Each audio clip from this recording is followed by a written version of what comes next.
Actually, hindi na yan makontrol ngayon ng mga DOA kung mag-increase man bawat litro ang mga gasoline station. It is because wala talaga supply unless the DOA will prepare the price protection sa mga gasolinahan. At saka, prepare din sila na dapat may mga consistent supply sa bawat gasolina. So that was the time na pwede sila magsabi na huwag itaas ang presyo. At the same time, wala nang dumarating na order from Middle East. So alam din nila na hanggang April 15 na lang ang fuel ng Pilipinas. So yun na lang. So sabi nila sir, sila Na wala. Wala na yun. Yun talaga. Wala tayong magagawa kasi wala tayong supply sa Pilipinas unless mag-allow ang Brunei at saka Malaysia.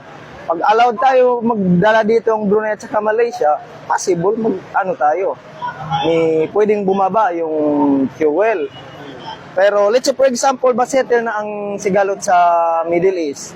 Aabot pa yan ng buwan bago mag-roll back ang fuel. Kasi matagal pa yan ang loading from Philippines to Middle East or from Middle East papunta sa Pilipinas. So doon pa lang tayo magkakaroon ng mga konting rollback. Pero as of now, nawala talaga. Yes. Mr. President, with the expected oil price hikes in the coming weeks and disruption in the global supply chain, I think it's also a fair assumption na tataas din po ang presyo ng ibang mga consumer.